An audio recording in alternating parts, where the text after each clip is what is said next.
Yeah, and he's sick of it at this I don't point. care what nobody say. Women can break a man down. Yes, you can. You can break a tough man. Yes, you can. I've seen it happen all the time. Yeah. Your personality can be more dominant than his, and you can snap him. Yep. And I've seen women build those same men up. I've seen women make a man stronger than he was when they met. Yeah. Right? Give him teeth. Right? I'm blessed to be in that situation myself. When I first got married, I was terrified of confrontation. Hated it. Ran from it any opportunity I got. Even though I managed in corporate America for years, I hated confrontation. Yeah. And it wasn't until I was taught in my relationship how to deal with things I didn't like to hear that I started to develop teeth. And now, still in management, I'm not afraid to have conversations with people. There's nothing that intimidates me anymore. Yeah. Right? Yeah. But then on the other side of that, I didn't become oppressive. Right? So I learned in love how to deal with that. So, I think that goes well. And I think I learned how to pull back some because, again, we are very assertive, very direct, almost bossy to that point. Yeah. And sometimes, again, your abrasiveness will break a man. So I had to learn how to spin my words a little bit more, say it a little smoother. Right. Just not be as direct, not even as direct as rude with what I said, because you can be real without being rude. I don't think people really know that. Yeah, you right. can say something without being disrespectful. You can say something, and you could actually build him up with whatever you say to him. Legit. And for me, I had to learn how to, you know what, that's not even something I should say right now. This is not even the time to say it, because we'll say something whenever we feel like it. You know what I mean? We'll say, I don't like that in front of a room full of people. I know. But we could have saved that for a time where it was just us two. For real. You know what I mean? So I had to learn too, because again, I can only talk about me. I came in a situation where I was rough around the edges, and not because I didn't grow up in a 2-parent household, but because what I've seen is, and I watched my mom. That's not how you say stuff. And it wasn't because I seen it with my mom. Right. My mom is a very mouse, person. She's very quiet. She speaks when she needs to. I said needs to. That's so rude. If you meet my mom, that's not how she said it. She ain't mean that. No, mommy, that's not what I meant. Speaks when she needs to. She speaks when it's important to speak. Right. You know what I mean? She is not a woman who just says words unnecessarily. Just to hear herself speak, Just to hear herself exactly, talk. yeah. And I would just say whatever I felt. My mom was like, you don't have to say that right now. Well, This is how I feel. Well, your feelings will be the same later on, but you'll be in a better position to voice it. And that's when you need to say it.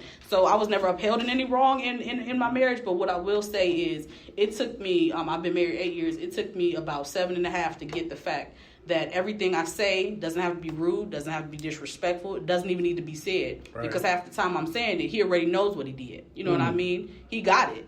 So... I think that sometimes too, to that point, I think sometimes we think that if we address an issue that I've heard that, and I think there's a thin line between the two. I think that on some levels the person does know what they did wrong. And so because they know, sometimes we I ain't gonna say nothing about it because they already know. Yeah. But I think sometimes that's dangerous territory too. So to the point you just made, we still have to learn how to have conversations without confrontation. Yeah. Right? It's okay to bring it up. Yep. Right? And say, okay, let's talk about this. And in the banking world, we call this corrective action. Right? So I can have an employee, and corrective action was like the umbrella it was all on, but there were different levels to corrective action. So if I had a banker who wasn't performing well, so to speak, the first thing I would do is put them on what's called a PIP. That's a performance improvement plan. And basically, we would go through certain things that we noticed some areas of opportunity in, and we would discuss it with them. Now, when it didn't happen and the person didn't improve in their in performance, we would take it to another level, right? We'd have coaching conversations where we would document it. And then after that, you could probably go to written warnings and things of that nature. And I think sometimes in relationships, we go straight from disappointment to up to and including termination. And that's the problem in most cases. You can't always take it that far. I don't have to go that far where you you know what, this is my last day here. Fine, leave in. That's how it gets. Because we don't allow all this stuff to fester. Right. And then it gets ugly. Yeah. And so I think sometimes we got to learn as humans, it's possible to have conversation without confrontation. It doesn't have to get ugly all the time. And then normally that's when the ego gets in there. Yeah. So the man says at that point, I'm the head of the house, you supposed to listen to me. And then she well, what I'm supposed to be listening to? You ain't no leader. You can't tell me what to do because you don't do a good job. Yeah. Right? And so now you've emasculated him and he's disrespected you. Yeah. And now this energy is just in the room. And it's ugly. Yeah. And so I think that it's super important that we learn effective communication. And most of us don't have it because in the households we grew up in. Or conflict resolution. Period. And in my house, we grew up, man, most times when there was an issue addressed, it was because we were fed up. Yeah. You done got on my last nerve, and then we let it all out. Yeah. And when that happens, unfortunately, we say things that we can't take back. Yeah. And then that's when you really get the truth about how you feel. And so I think that we have to practice.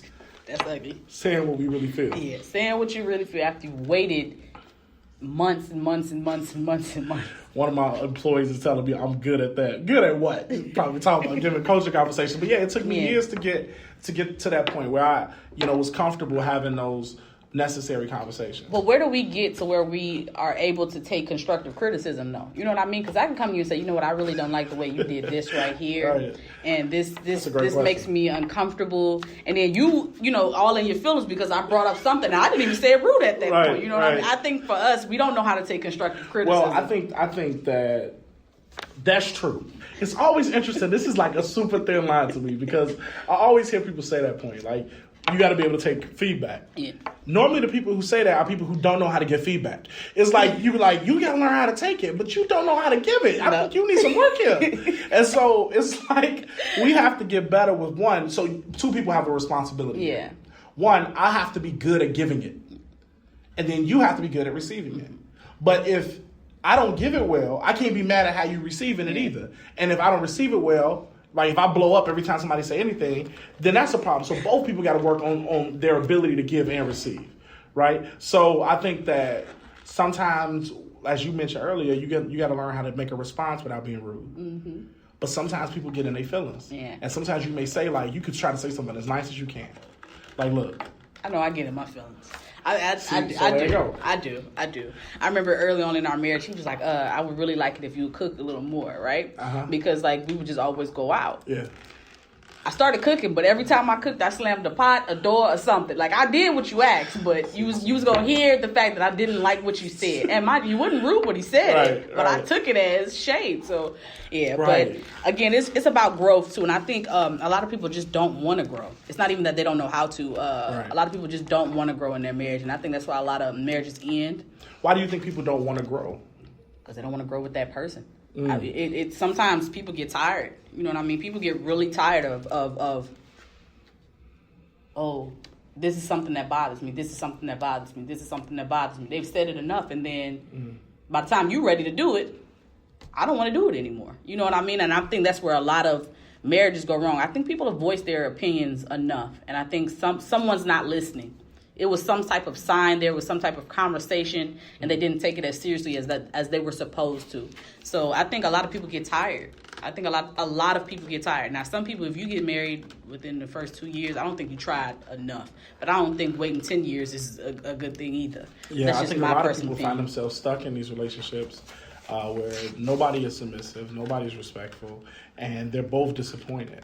Chris Rock said something in a comedy bit that I liked, and I'm paraphrasing, but I really loved. He said that if you get divorced after 20 years, you've been breaking up for 10 of those years. Yeah. Mm-hmm. Because a lot of times people are afraid to rip the Band-Aid off. Mm-hmm. It's just like, they don't stay intentionally and they don't leave intentionally. Yeah. It's like they got one foot in the door and one foot out. Yeah. So people are out doing dirt or whatever because they're disappointed at home, and so they never ever have the conversations that are necessary to have. Like, are we going to make this work or not? Yeah. Right? And then normally when one person is ready to have that conversation, the other person isn't. Yeah. And so then it just becomes this back and forth, and I think that after a while people have to get to a point where they determine what they're going to do. It's better to just rip the Band-Aid off to me and call it quits than to stay disgruntled and unhappy in a relationship. Because now you're not just responsible for you and him. Yeah. You got babies to think about. And you keep bringing babies into this situation. Because when y'all get back together, y'all connect. Y'all want to make love to each other and all this to put the Band-Aid on the situation. Yeah. Now she's pregnant again. Yeah.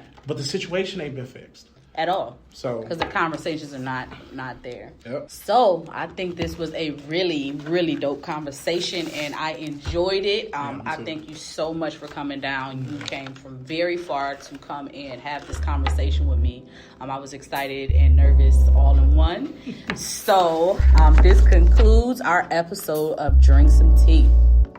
Yeah, sick. Drink some tea with Krysii. Yeah. Yeah. Drink some tea with Krysii. Say, yeah. Drink some tea with Krysii. Yeah. Drink some tea with Krysii. Drink some tea with Krysii. Yeah. Drink some tea with Krysii. Yeah. Yeah. Drink some. Yeah. Say. Drink some tea with Krysii, yeah. Drink some tea, yeah, with Krysii, say. Drink some tea with Krysii,